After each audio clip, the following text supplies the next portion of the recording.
Olá, está no ar o Pauta Especial e no programa de hoje a gente vai conversar sobre o registro de artista. Ele deve ser obrigatório? Qual o impacto que o registro tem sobre a produção cultural no Estado? Vamos falar também sobre o homem do século XXI. Quais mudanças de papel pelas quais ele está passando? Ele está passando mesmo? A masculinidade está em crise? Existe a chegada? Tudo isso agora no Pauta Especial que já está no ar.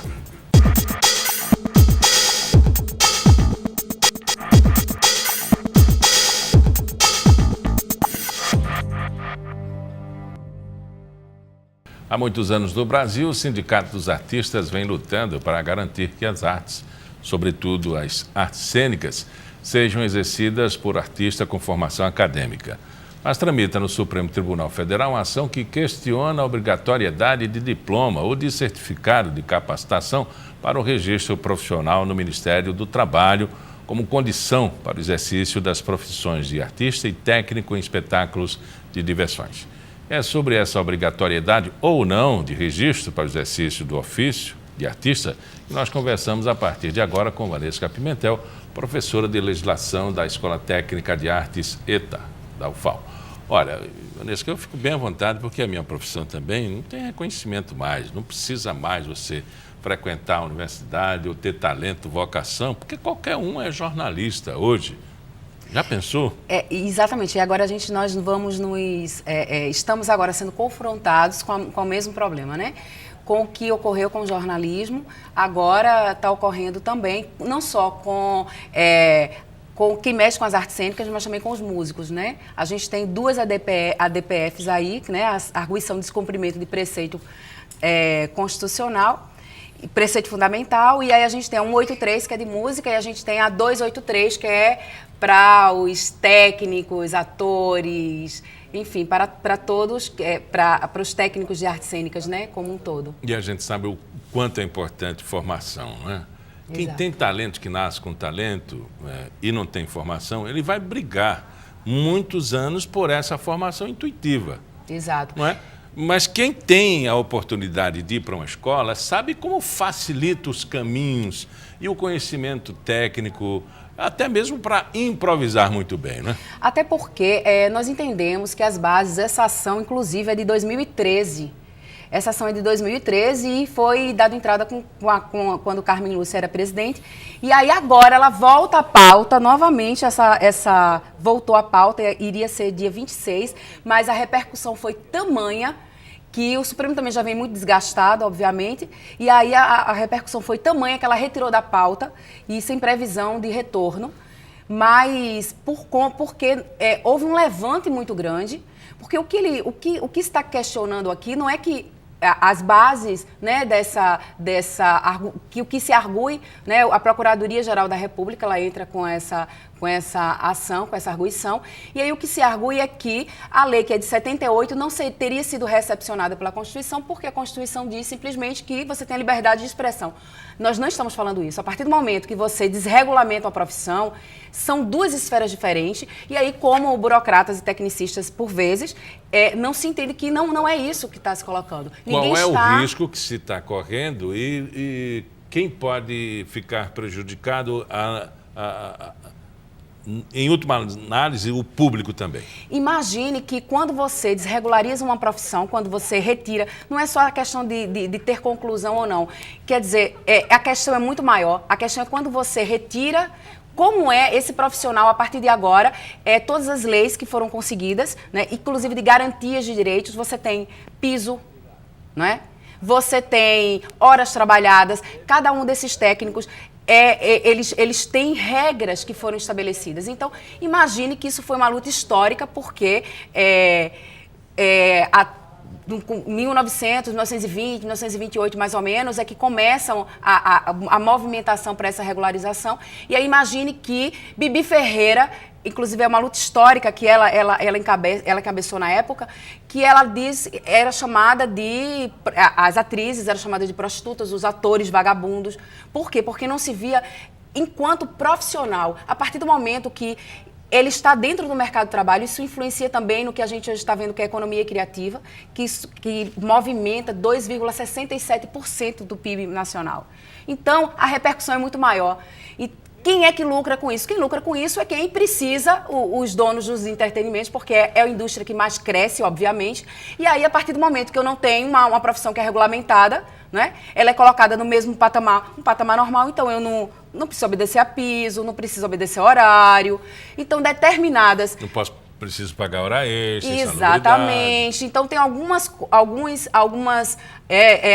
que vão ser retiradas, né? Obviamente. E outra coisa, como é que isso vai ser gestado? Porque o que se discute muito é que quem gesta hoje em dia é o sindicato, que é o SATED, e os músicos, a Ordem dos Músicos, para que se você tem o diploma, certo? Uma certificação da Escola Técnica de Artes ou diploma de graduação, você vai e registra. Se não, você vai fazer a comprovação e passar, né, pelas bancas atualmente é do sindicato e da ordem. Então, se o problema está na gestão desses órgãos, não estamos falando agora de retirar direitos. Isso me parece um pouco de reforma trabalhista, né? Concordo. Querer desarticular...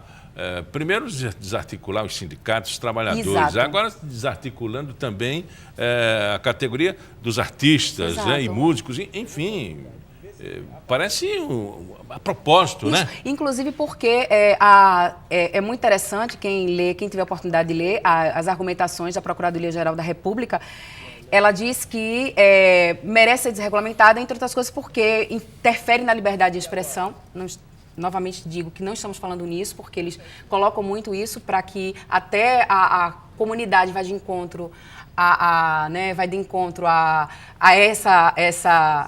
esse posicionamento dos artistas, mas ninguém está dizendo isso, ninguém está dizendo nessa questão. Estamos dizendo de quem trabalha, quem é trabalhador. Quem é trabalhador. Os direitos reconhecidos. Exatamente. Porque nós não estamos falando que você não vai poder cantar, não estamos falando de nada disso. Não estamos falando que você não vai poder se expressar. Nós estamos falando que se você vai entrar dentro de um mercado, você precisa ser respeitado como trabalhador que é. Carteira assinada. Exatamente. E contrato de trabalho, isso, previdência garantida, hora extra. Tudo isso, a retirada tem essa repercussão.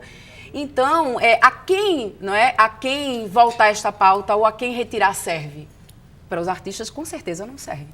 E isso também ele pode provocar uma evasão de pessoas interessadas na área. Completa. Talentosas, né? Completa. Inclusive, eles partem de um pressuposto que deve ser retirada essa obrigatoriedade, porque é uma profissão que não leva a risco algum. Eles entendem que somente profissões que levam risco, que trazem risco, é que devem ser regulamentadas. Inclusive, está exatamente assim as palavras da Procuradoria-Geral da República, né, quando ela faz a arguição. Então, é você entender que você olhar algo mediático, imediato, e você não entender a construção que a cultura, como a cultura é importante na construção. E você entender riscos dentro de uma semiótica completamente diversa do que é. A arte tem que ser, não precisa ser compreendida, ela precisa ser entendida a partir do eu. Você vê de um jeito, o outro vê de outro.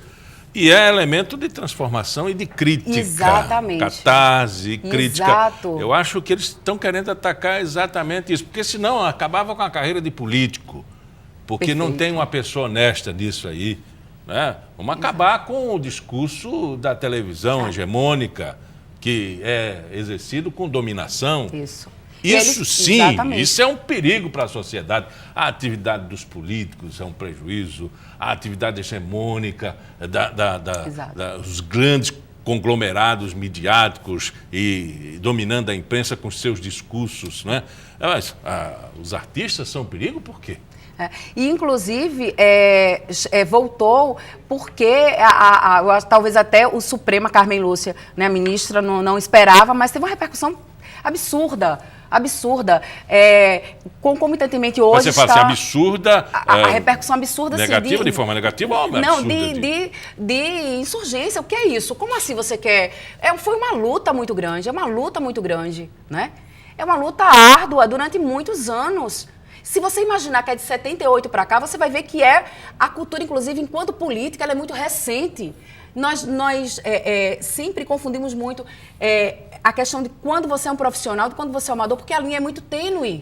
Deixa eu trazer uma reflexão sobre uma notícia que eu vi na Voz do Brasil ontem, de que deputados e vereadores do Rio de Janeiro queriam, para aprovar emendas de produções culturais, eles tinham um retorno de 60% do valor. Ou seja, eles aprovavam uma emenda de apoio cultural a um determinado evento cultural ou esportivo e já acertavam com quem organizava o retorno de 60%.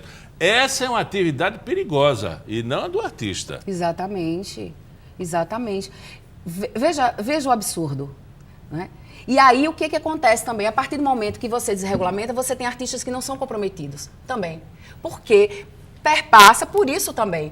Nós entendemos que, inclusive, que a academia, o que ela vai fazer? Ela vai lhe fortalecer e que as leis trabalhistas, elas lhe fortalecem enquanto profissional. Obviamente, para que você pinte, para que você atue, não é? Esse talento pode ser, sim, né, rebuscado depois na academia, mas você pode ter. Mas isso não significa... A gente não está dizendo que você não pode... né, não pode cantar, não pode atuar, ninguém está dizendo isso. Está dizendo que você quer ser trabalhador, nós vamos lhe resguardar, então. Mas o artista é sempre um sujeito de luta, não é? Sempre. E o técnico também acompanha. Vamos falar de matrícula? Certo. Então, importante, nós estamos... A Escola Técnica de Artes da Universidade Federal de Alagoas, que inclusive é uma das maiores referências de Escola Técnica de Artes do Brasil. E aí nós estamos com inscrições abertas até dia 27 de abril, então nós convidamos as pessoas para que elas corram, façam sua inscrição, no site da Coppev, lá tem todas as regras, são ofertadas desde canto, dança, teatro, moda. Então, a gente tem aí um leque muito grande e são técnicos, cursos técnicos. Quantos alunos ao todo? A UFAL, hoje em dia, ao todo, ela está comportando mais de 200 alunos. Bem mais que isso. E formando quantos anualmente? Ela forma mais ou menos, dependendo do... Porque, por vezes, às vezes, alguns alunos não conseguem chegar, mas por turma, por exemplo, de artes cênicas, você forma 30 alunos. E aí a gente tem um monte de atores, técnicos, né? Exato. Nós temos... E lembrando, essa economia criativa, ela é pontuada como uma das mais crescentes no mundo. Então, imaginem sempre, né, que quando... Ir para a escola técnica enquanto mercado de trabalho, né? Enquanto aprimoramento de conhecimentos, porque a nossa função maior é essa também, né? Também não é essa, né? A primordial. E imagine isso, então, assim, a gente clama as pessoas também para entrarem nessa luta contra essa ADPF, que é a 283, e dos músicos é 183. Nós clamamos, né, por isso, e convida para que todos façam suas inscrições no site da Coppev, lembrando até 27. Quando? Até 27 de abril. Que é sexta-feira. Que é sexta-feira. Essa sexta-feira dessa semana, né? Sim. Olha, conversamos com a Vanessa Pimentel, professora, né, de Legislação e Ética do curso da Escola Técnica de Artes da UFAL. Muito obrigado pela entrevista. Nós é que agradecemos imensamente pela oportunidade e estamos aí na luta, certo? Então, venham para a ETA, a gente sempre tem reuniões e está colocando aí nas mídias sociais.